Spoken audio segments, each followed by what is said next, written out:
time and a half does not level the playing field. And that's the minimum that they're allowed to approve now. And that's just like, it's laughable. I mean, it's just absurd that somebody should have that much more time.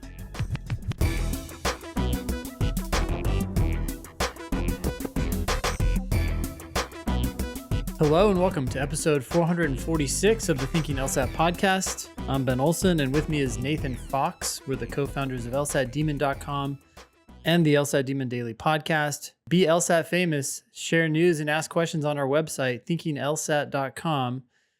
This is going to air on Monday, March 18th. And in just a few hours, you can join Chris, one of our great reading comp passage teachers. He's going to teach a class called The Final Passage that will be at 4 p.m. Pacific, 7:30 p.m. Eastern. You can sign up for that at lsatdemon.com/free. If you miss that class, you can also watch the recording by going to lsatdemon.com/classes. Anything you want to add to that?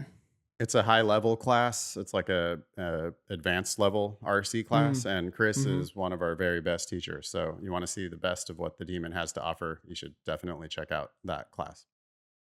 Great. Yeah, we have an email here from Manan. The subject is 175 target score. Hello. Some days back, I subscribed to the Demon and have already started seeing progress. My diagnostic score was a 152, and my target score range is between 173 and 175. Very specific goal there, huh, Ben? Yeah. Currently, I'm getting 7 questions wrong in logical reasoning in each section. I've noticed a pattern where I tend to get questions wrong in the last part of the section. I study at least 2 hours a day, and my current streak is 15 days. That's awesome. Ben, the Demon keeps track of students' streaks. And what do you have to do, Ben, to maintain your streak in the Demon? You just have to answer one question a day. Obviously, this student is doing a lot more than that, but that's all you have to do. Cool. I have seen comments like on our LSAT Demon Discord community that we have for our students, including our free students. You can go to lsat.link/Discord if you want to check that out. But I've seen students posting about how like their Demon streak is like precious to them, and that they're like, I can't lose. Like it stresses me out so much if I might lose my Demon streak. And so, yeah, maybe people, that's great. It seems like it's motivating, which of course is the only point of having a streak leaderboard. Sure. Yeah. I don't want people getting stressed out about it, though. Yeah. Well, I mean, I don't know. It seems like they're stressed Mild stress in a good way, good. right? It's like, okay, I want to, I have this discomfort because I know that I haven't done anything to move me toward my LSAT goals today. And all I have to do is log on and answer one question. Do you have to get the question right? No. Okay. Just have to log on and do a question. Yep. Interesting. Manan continues, I became a subscriber 20 days ago. Is it realistic to achieve this score of 173 or 175 for me? I understand that first I have to consistently score above 165 and then move forward. Necessary assumption and parallel reasoning seem to be my weakest points. My final question is, as a non-native speaker, how do I get into the rhythm of reading and understanding these complex reasoning questions within 2 minutes? Ooh, because this seems to be one of the major factors. Thank you. Yeah. So your problem isn't time. It isn't trying to get these questions within 2 minutes. Your problem is understanding, and that's going to actually require you to slow down and get better at reading. And that's not unique to non-native speakers. That's everyone. Everyone is trying to go too fast at the beginning, and they just need to let go and focus on comprehension. Remember, they said I'm getting 7 questions wrong in LR in each section. I tend to get questions wrong in the last part of the section. I mean, 2 things. One, that's where the hard questions are. You better make sure that you're getting all the earlier ones right because those are the easier ones. By the Mhm. time you get to the end of the section, those are the harder ones. Two, if you think you're going to do those harder ones in 2 minutes, you're wrong. Those harder ones are going to take even me or Ben sometimes a lot longer than 2 minutes.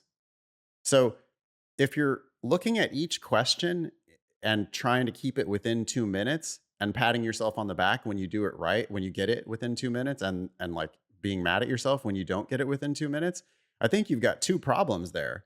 One, you're probably doing the easy ones maybe too slowly because 2 minutes on some of the easiest questions isn't enough, which means you're probably not predicting answers. You're spending way too much time in the wrong answer choices. You're comparing answer choices to each other instead of predicting the answer and just easily dismissing wrong answers.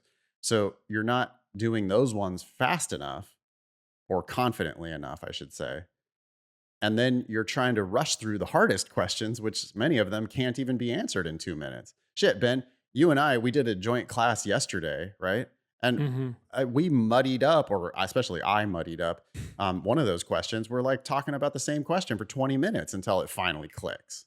Mhm. So I think this student is really misguided by trying to time individual questions. That's causing lots of problems here. You need to give up on the idea that you're ever going to finish the section. You don't ever need to finish the sections in order to score 173 to 175. That's your goal.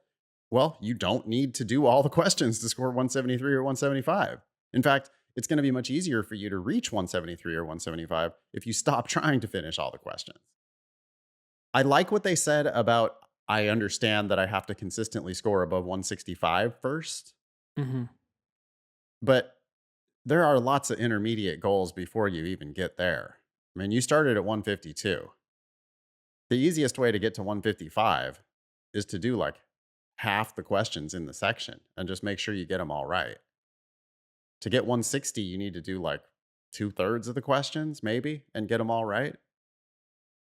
To get to 165, you need to do no more than 75% of the questions, I would think, and get them all right.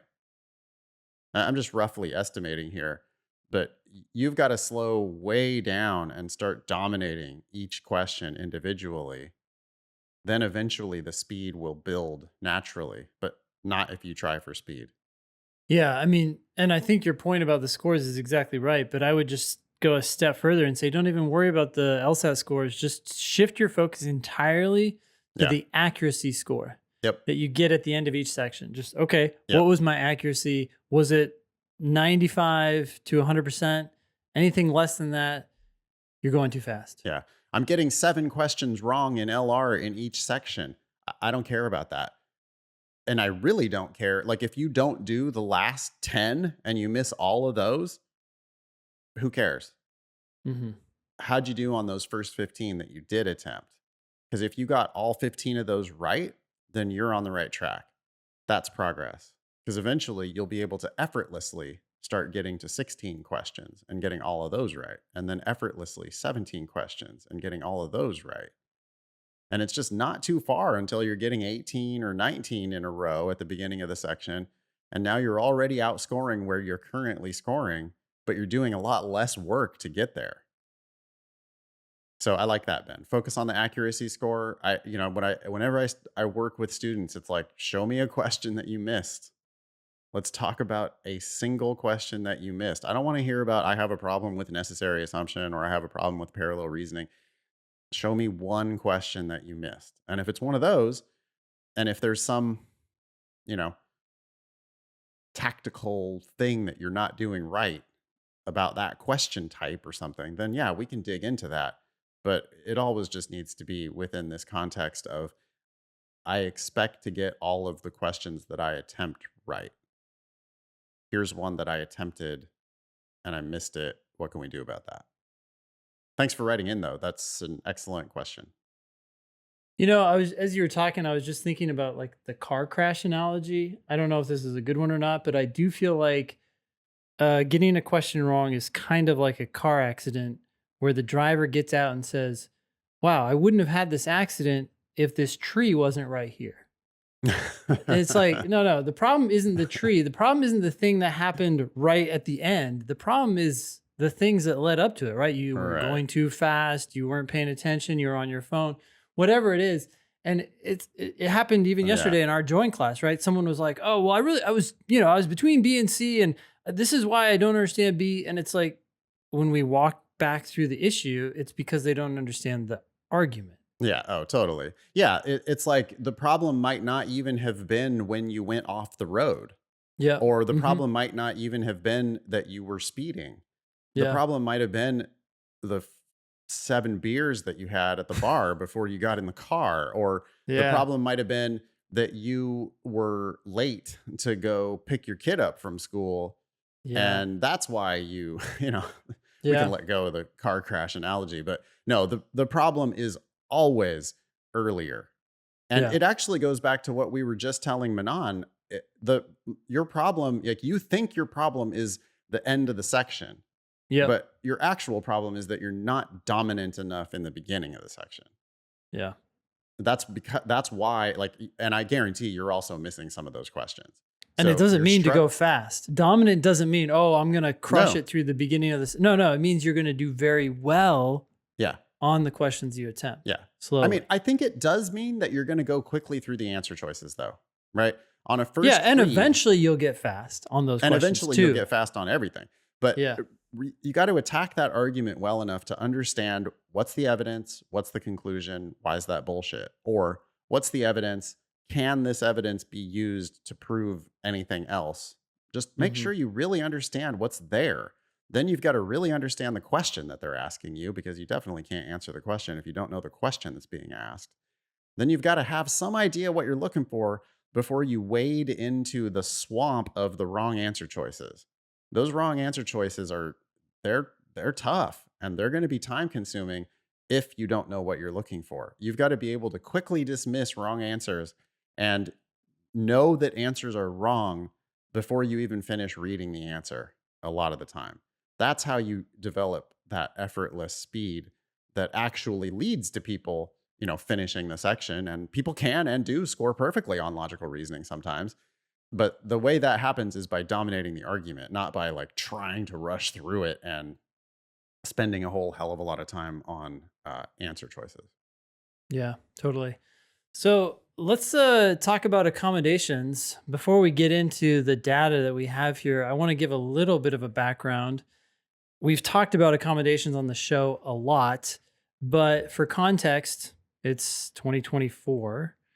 And 10 years ago in 2014, LSAC, the makers of the test, were sued and by some department of housing or something. I'm not exactly sure why they were suing, but they sued LSAC, and the consent decree that came out of that lawsuit required LSAC to change their accommodations policies, which had two big effects. One, they loosened those policies, so it made it a lot easier for people to get accommodations. Yep.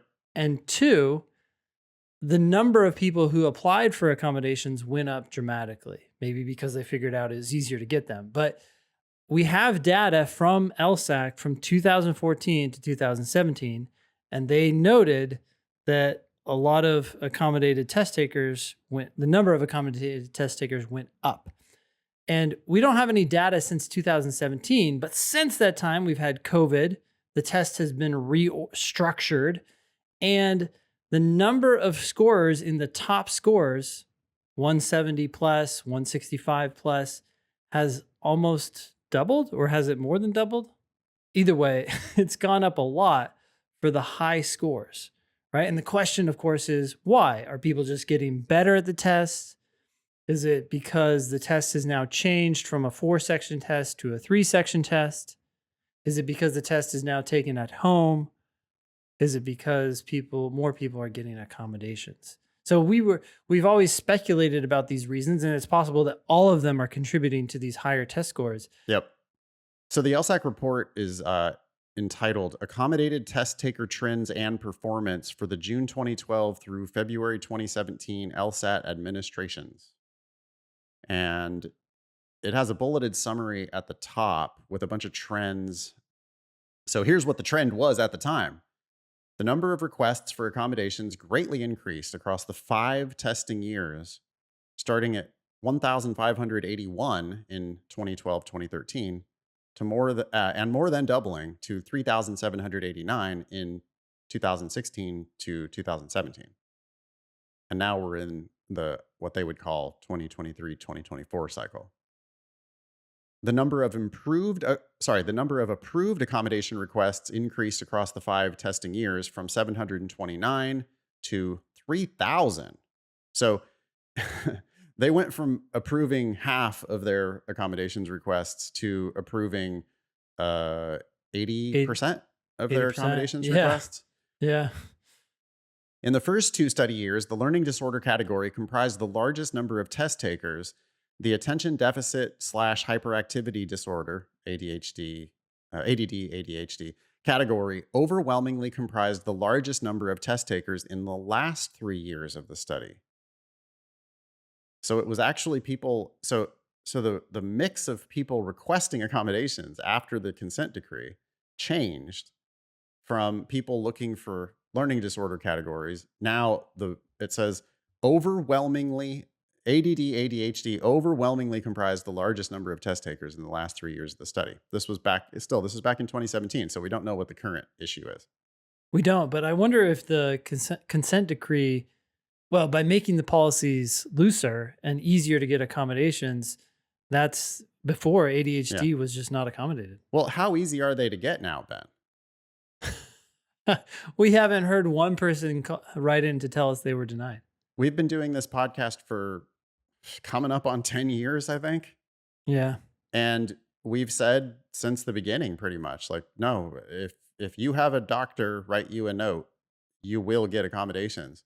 And I still, we're, you can find, please tell us because we want to know. We genuinely want to learn about this issue. But we're at LSAT Demon everywhere. And you can visit our website, thinkinglsat.com, to give us your story. But if like we just haven't heard of people getting denied accommodations since we've been asking people to tell us that they got denied for accommodations. So it seems like what happened was after this consent decree, I mean, they lost a lawsuit and they had to agree basically to just loosen up the standards. And so it has become now where it looks like anybody with access to healthcare gets accommodations because all you have to do Yeah. is have a doctor write you a note.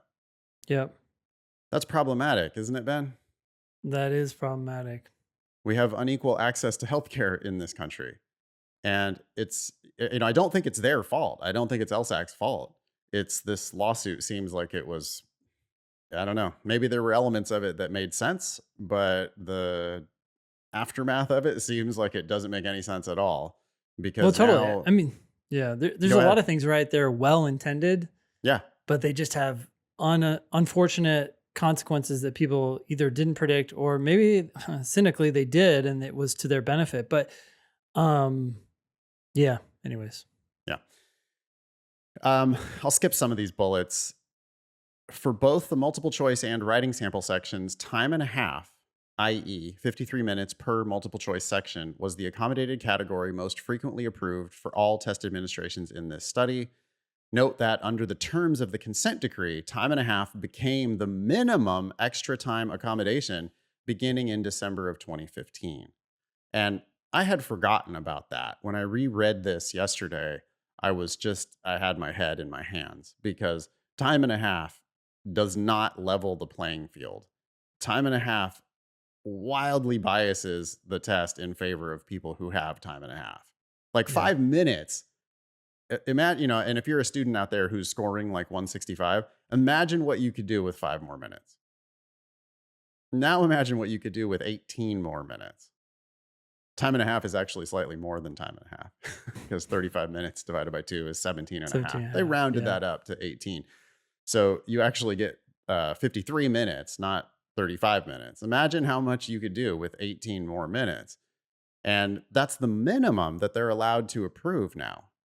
So if you get a doctor's Yeah. note and you ask for extra time, you're going to get at least 18 extra minutes to do a 35-minute section, which is just, as an LSAT teacher, I've been in this business now for 15 years, and that's just like, it's laughable. I mean, it's just absurd that somebody should have that much more time, let alone when people request 70 minutes, they get 70 minutes. Yeah, it's insane. I do remember when uh, accommodations were way more strict. Almost no one got them, but I do remember on occasion a person here or there would get maybe 5 minutes extra, and it kind of made sense. Like it's a big help.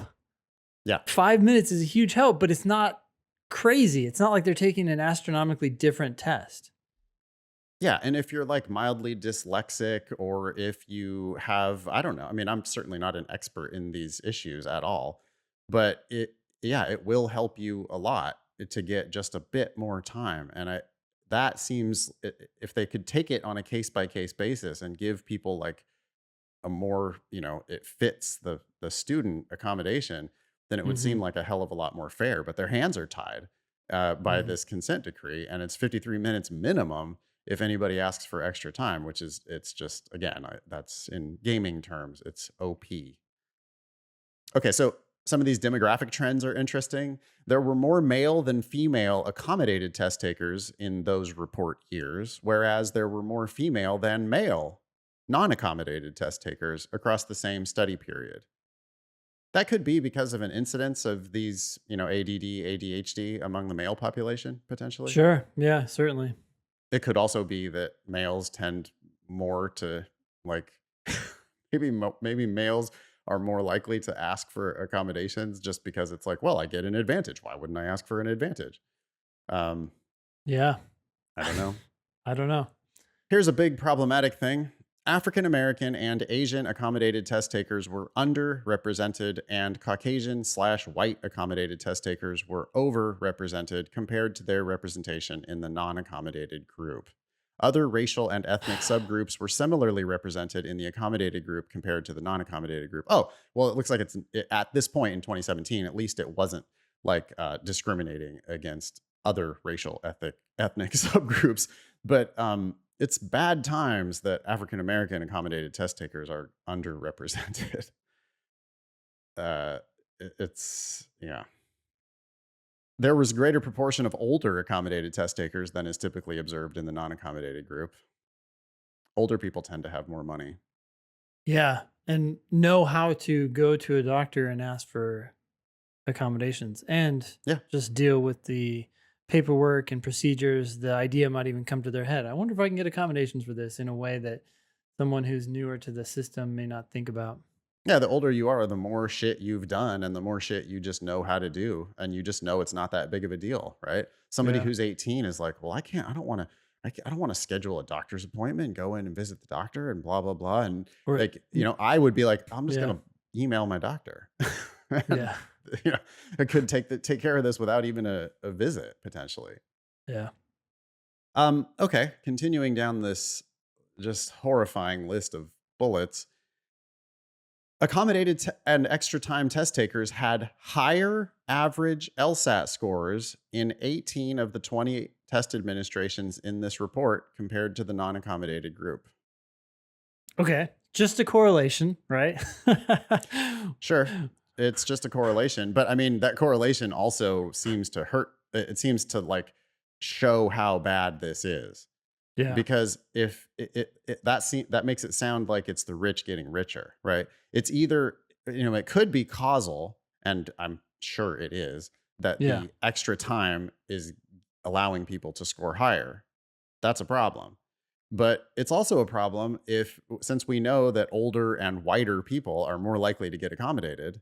Well, those older, whiter people, rich, older means richer. And so, like, people with more resources, more access to healthcare, more likely to get accommodated. Not only that, but they tend to outperform on the LSAT to begin with. And so the scoreboard is showing now that back in 2017 at least, that the accommodated test takers were outscoring the non-accommodated test takers. Yeah. So are you saying essentially either the accommodation is causing the scores to go up, which is a problem because it's causing them to go up more than we want them to, right? Yes, that's a problem. Or even if it's not the cause, then what we're saying is people who have better abilities to do to do well on the test are actually getting help. Yeah. That'd I'm be saying weird both of those too. things. It's not an Yeah. or, it's a both. Yeah. Yeah. Like, why not both of Yeah. those things? Yikes. Yeah. How about this? Test takers who tested twice under accommodated/extra time testing conditions exhibited similar score gains on average compared to the non-accommodated group, while those who switched from non-accommodated to accommodated/extra time testing conditions exhibited very high score gains on average. I can't remember if the report tells you what those score gains actually were, but it seems like you get accommodations, you are likely to get very high score gains just from getting accommodations. It's And funny that that they put is the so many point numbers of in here, them. but they don't put this in, right? Like, well, I want to know what that number is, but Yeah, it's in the it's summary. scary. It's in the summary, but it's not. I don't know if it's in the report. The report is long. So maybe people can dig into that. Anyway, that's the last report we have from LSAC in 2017. And I wanted to look and see, what are our trends? Like what's going on we have a database. So what's going on in our user base? Currently, about 15% of active paid users have accommodations in the DMIN. That's way up from these numbers in 2017 in the LSAC report. About 28% of our students with a recent score above 170 have accommodations. So again, 15% of users have accommodations. 28% of our students who have scored above 170 have accommodations. Roughly double more likely to score above 170 if you have accommodations Yep. among our user base for all the reasons that we've said before. Yeah. A little over 29% of students with 175 plus scores have accommodations. So at least it doesn't get dramatically worse between 170 and 175, but it does get slightly worse between 170 and 175. Yeah. And yeah, to put it in perspective, Ben, you said earlier that there was a report that came out recently, and I think they update this all the time. So there actually is recent data on this. Scores above 170 have shot up since COVID. Scores above 175 have more than doubled since COVID. I think part of that is taking the test online. I think a big part of that is the increase in accommodations. Do we want to wrap that up and say anything more about that? Like whose fault is this? Why is this happening? Yeah. I mean, in terms of whose fault it is, it's the consent decree, right? Yeah, the Department of Fair Employment and Housing v. Law School Admission Council. And I don't know how that how that suit got brought by the United States government, specifically the Department of Fair Employment and Housing that brought the suit on behalf of students who needed accommodations or claimed they needed accommodations. And maybe they did need accommodations. And maybe Law School Admission Council was too stringent with the accommodations.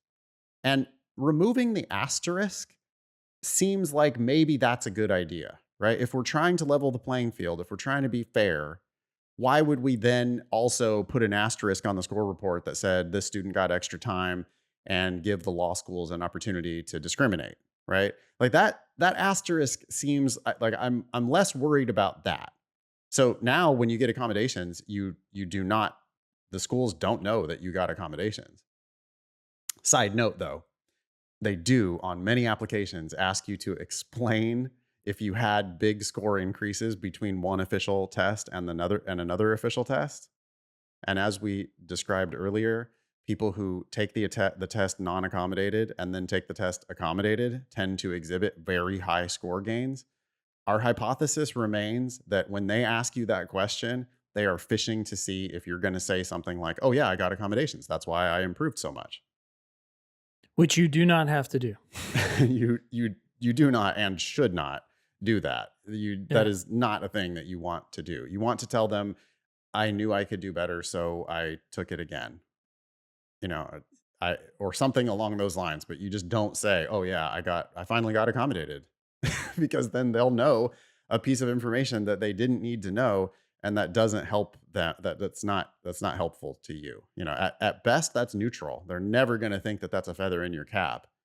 And it is very likely to, you know, that they're not legally allowed to discriminate against you, but if you tell them that information, now all of a sudden they might just, looking at two applications side by side, they might become more interested in the other one Yeah. if Yeah. you let them know that piece of information. It just seems as if the ruling went too far. I mean, the consent decree went too far. The 53-minute minimum, that's too far.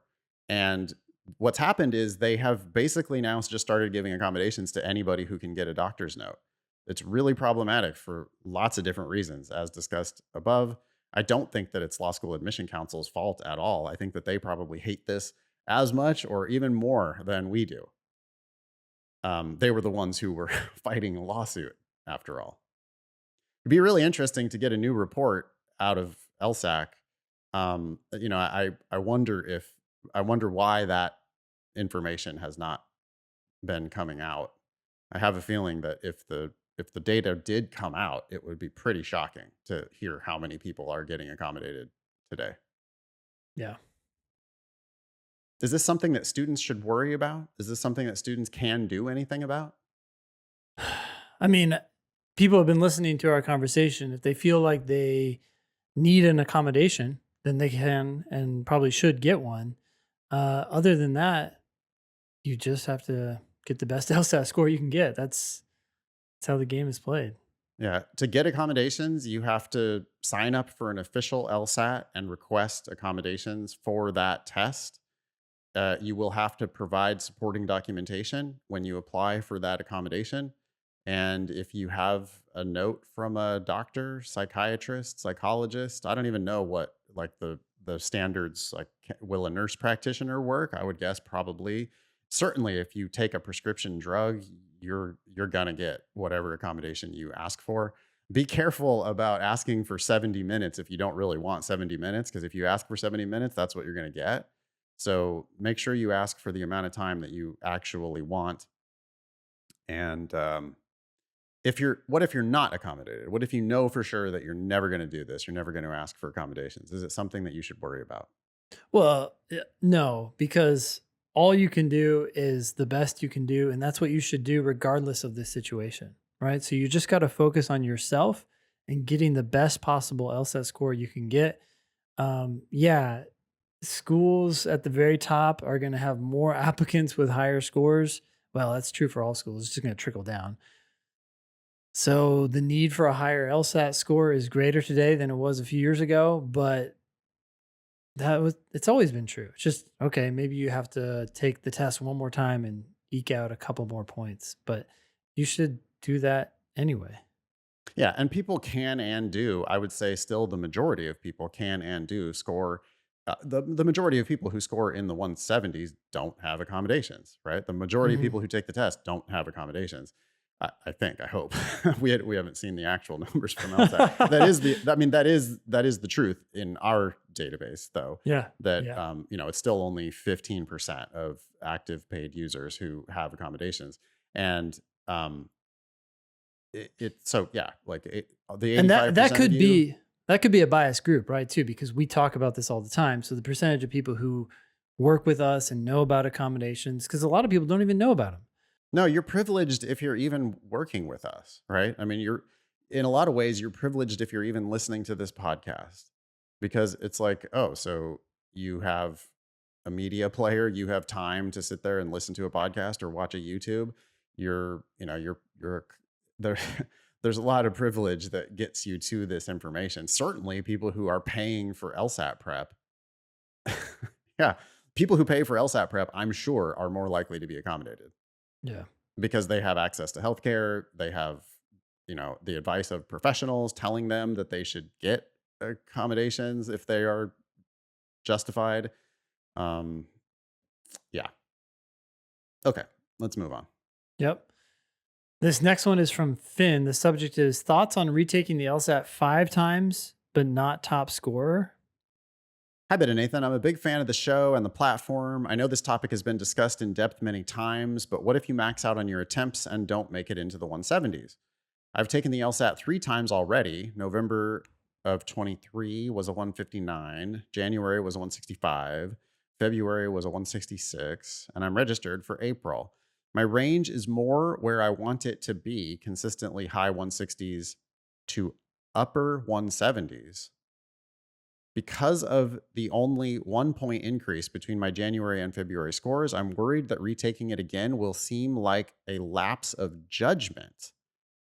Also, the June test registration date is before the April LSAT score release date, so I would have to register for that just to have the opportunity to take it. Of course, if my April score is high enough, I can always just burn the $250.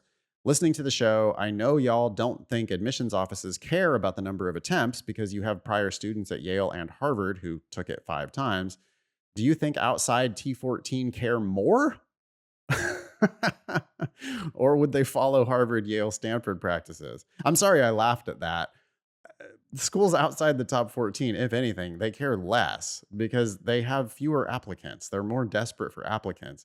They don't give a shit. They will tell you that they care. You know, I'm always remembered when I'm always remembered. I always remember that meeting that I was in where that pre-law advisor from Kansas, uh, University of Kansas, pre-law advisor was in there saying, "Oh yeah, most people don't score higher than 160, and yeah, if you have a score in that range, no, you should just go ahead and apply right now." And we do raise an eyebrow if people take the test multiple times.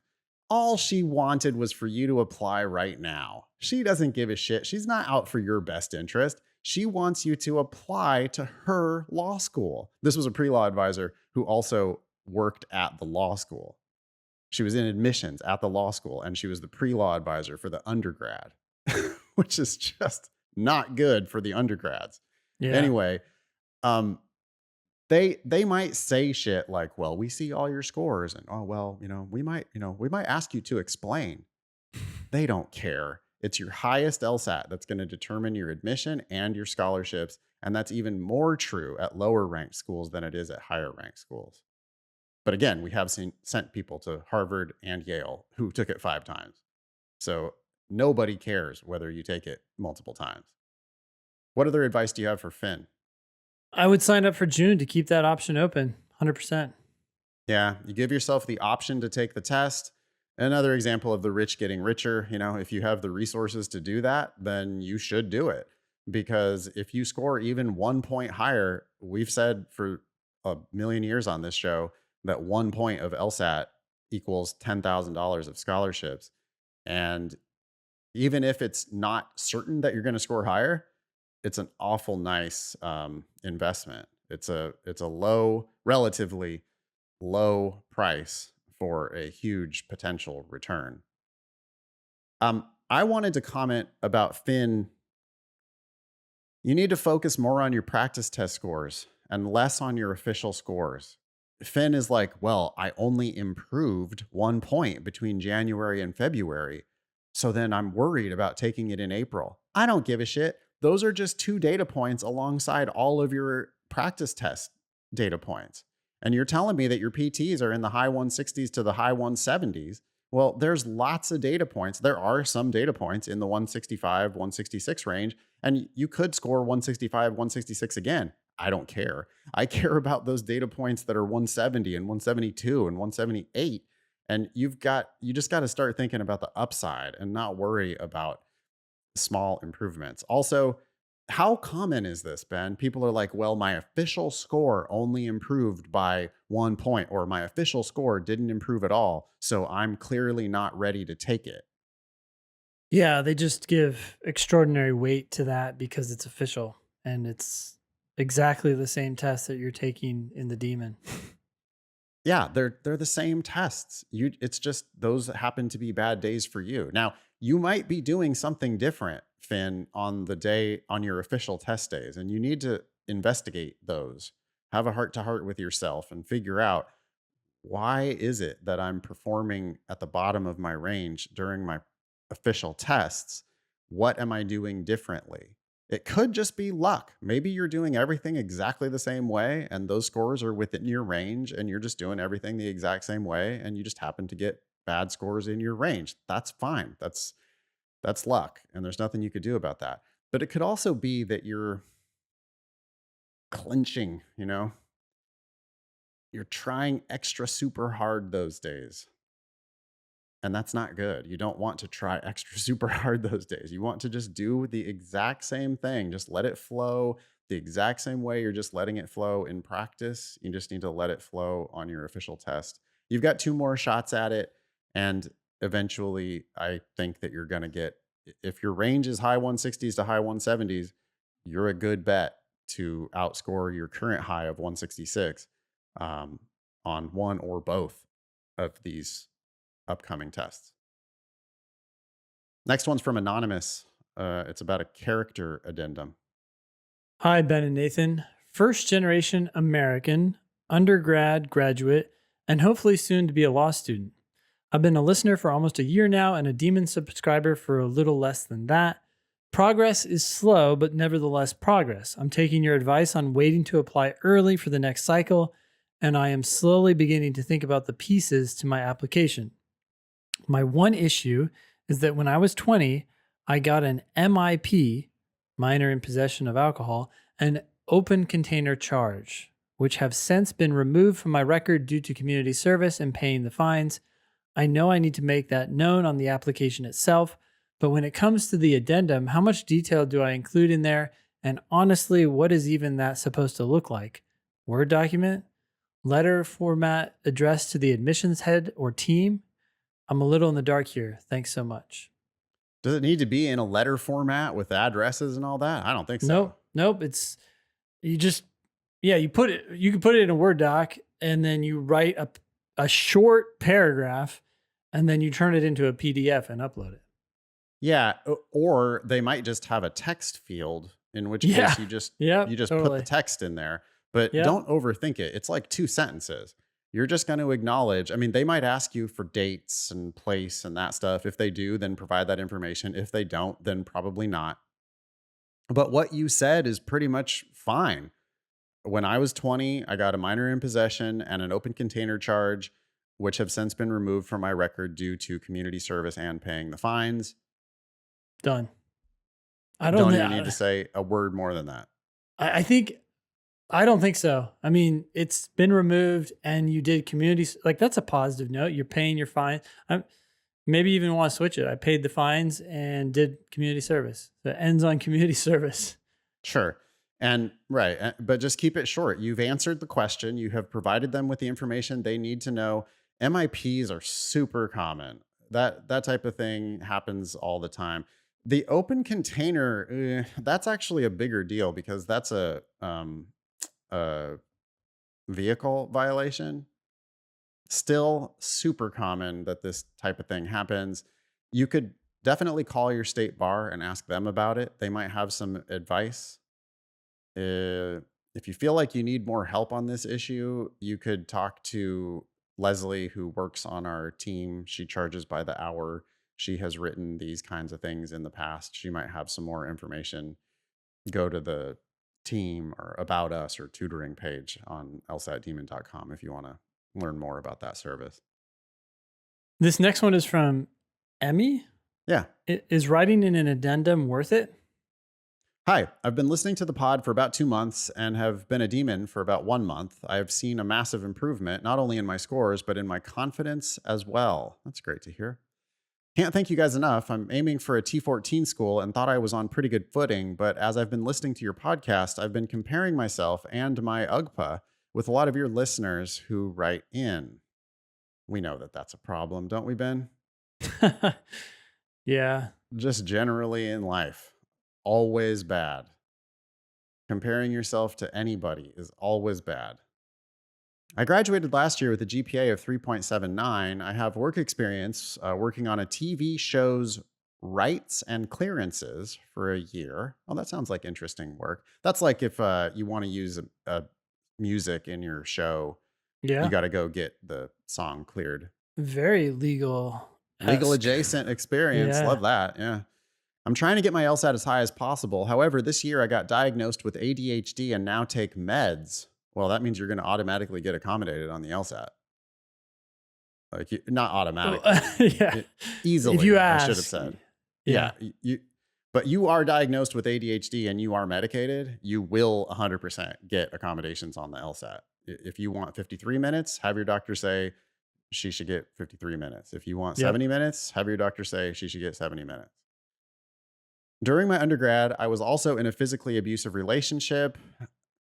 I'm not wanting to avoid responsibility by blaming my UGPA on ADHD or abuse, but I know they both did impact my performance. Would it be helpful for applications to mention either of those in an addendum? Oh, God. Okay. Or would it sound like victim signaling? Thanks, guys. Let's stop for 1 second here. 3.79 is an excellent GPA. Who knows what it will exactly be once you put it through LSAC's translator, right? Yep. But it's going to be close to that. It's an excellent GPA. Don't worry about this. Don't bring up abuse. Don't bring up the fact that you had ADHD, because then the schools will think that you had accommodations, which you likely will, hopefully at this point get. But yeah, no Crush, addendum. crush the LSAT and absolutely do not write an addendum. Yep. It will come off as victim signaling or putting the burden on someone else. 3.79 is not that bad. I mean, it's not that great for T14. It's probably you're going to be a splitter at the in the T14. You're going to be a splitter. That's your best chance at the T14 is to be a splitter. You're going to need a high LSAT to outweigh this GPA at T14 schools. I can see Ben frantically looking up the bottom of the T14 to see what the median is there. I'm going to take a shot at 3.86. Okay, I'm looking at UCLA and wait, did you say 50th or 25th? 50th. 50th, 3.92. Yeah. The GPAs in the T14 are good, but Yeah. you can get in as a splitter, especially at a school like UCLA. Sounds like you might be in LA since you're working on TV shit. Um, UCLA is a great school for you if you can show them an LSAT score. What's UCLA's median LSAT? Yeah, UCLA's median LSAT is 170. Okay, so that's the thing you can control, Emmy. And without accommodations, many of us do score in the 170s, including every teacher at LSAT Demon. We have some accommodated students on staff as well, but people score above 170 on this test. You can do it. You can if you're cut out for the T14, you can score in the 170s. The majority of people in the T14 score in the 170s and above, right? The median at UCLA at the bottom of the top 14 is 170. So more than half the people at UCLA are scoring 170. As you climb higher in the ranks of the T14, almost everybody's scoring in the 170s. So you need to score in the 170s. The fact that you're accommodated and take meds for ADHD means that you absolutely can get accommodations on the LSAT to help you reach that goal. Crush the LSAT. Don't write any addendum. I think you're a great candidate specifically for UCLA, but you can go ahead and apply to other schools in the T14 as well. Well, I looked at other schools, including Michigan. Michigan's 50th percentile for GPA is 3.85, which you're much closer to. So who knows? After you submit your grades to LSAC, maybe you're at the median for Michigan. And you're certainly not like atrociously low. Like no school is going to look at that. Maybe Yale looks at that and goes, yeah, no. But there are lots of schools in the T14 that admit lots of people with 3.79s. Yeah. And are there any grades that you could get changed? Hmm. Worth investigating. Yeah. If there are, you did have this physically abusive relationship. Was it documented at the time? Could you go back to your school? Like maybe there's one D or C or C minus or whatever. Maybe there's a bad grade or two that if you got those changed to a pass would immediately bump your UGPA on the Yeah. LSAC calculations. So Yeah. before you upload your transcripts to LSAC, you might want to investigate, like do some lawyer shit. call your school, make a good case for, well, don't just pick up the phone immediately. Figure out what your case is going to be. Once you know what you want, start making some phone calls and explain your story to them. Find somebody who's sympathetic. See if you can get one or more of those grades changed to a pass. Maybe you can get the professor to vouch for you. I don't know. Maybe your TA at the time knew that you were going through this. I don't know. Got to do the type of thing that a lawyer would do, and you could very well get some. We've heard people get grades changed. Uh, so maybe you can rehabilitate that 3.7 a little bit, but it's not that bad anyway. Yeah. Keep us posted. Let's go to tips from a departing demon. So this departing demon is Sierra. Sierra went from a 146 to a 163, 17-point change. Spent 160 or so hours studying. Sierra writes, believe in yourself and focus on what you need to get what you want. Scholarship money, admission to certain schools, etc. Don't get too caught up on the numbers and how everyone else is doing. Perfect. Perfect answer to Emmy's question above. Yeah. Yeah. Do what you can control. And Emmy, you think your old GPA, most of that you probably can't control, but there are things about it that maybe you could rehabilitate, as we discussed above. Certainly stop comparing yourself to anybody else. Don't get too caught up in the numbers. Don't get too caught up in how everybody else is doing. Focus on, as we said at the top of the show, focus on one question at a time. Why did I miss this specific question? Why is the right answer right? Why is the wrong answer wrong? Why didn't I see that at the time? Learn from those mistakes. Get your LSAT as high as you can possibly get it. Work hard. Crush it like Sierra did. Okay, word of the week comes from Eric. I have never seen this word before. Obscurantism. Okay. It sounds like to obscure or to make something Absolutely. unclear. That's my guess. Yeah, obscurantism. Obscurantism. That would be the practice of obscuring. So I just clicked on the definition. It's opposition to the spread of knowledge, a policy of withholding knowledge from the general public. Oh, I see. Okay. Second definition, it's a style, as in literature or art, characterized by deliberate vagueness or abstruseness. I could see that word popping up on like a humanities passage in reading comprehension, can't you? Like Yeah. a passage that was about obscurantism. They like to find words like this that are like, oh my God, I've definitely never seen this word before. And so we're going to put it on the LSAT to see if students will freak out about it. Yeah, because you can figure it out from the root of this word, and I'm sure the context of the passage will be sufficient to get it, but some people will panic. If not the straight up definition of it, right? Yeah. In the passage. But yeah. Awesome. Thanks, Eric, for putting that on the agenda. I have one other word. I was watching Dune 1 with Maria, and the Duke said to his head security officer, if you want to gain absolution, find the remaining security threats, because the head security officer was trying to resign for a mistake that he had made. And absolution, it's not a word that I had heard before. Or if I have, I never recognized it. I've heard of redemption or, penance or something like that, but Absolution is a word that's more familiar to me. I don't know why specifically. I'm not a Catholic, but I have a feeling that Catholics would be familiar with it because I think that you like go to confession and then the priest tells you to do your 59 Hail Marys or whatever, and then you get absolution. Absolution means forgiveness, right? yeah. So the definition is a formal release from guilt, obligation, or punishment.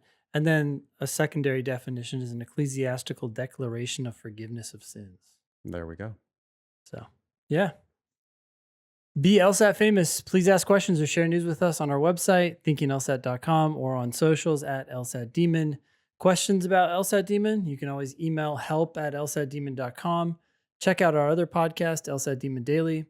That was episode 446 of the Thinking LSAT podcast. Thanks all y'all for listening. Nice knowing you. Don't pay for law school.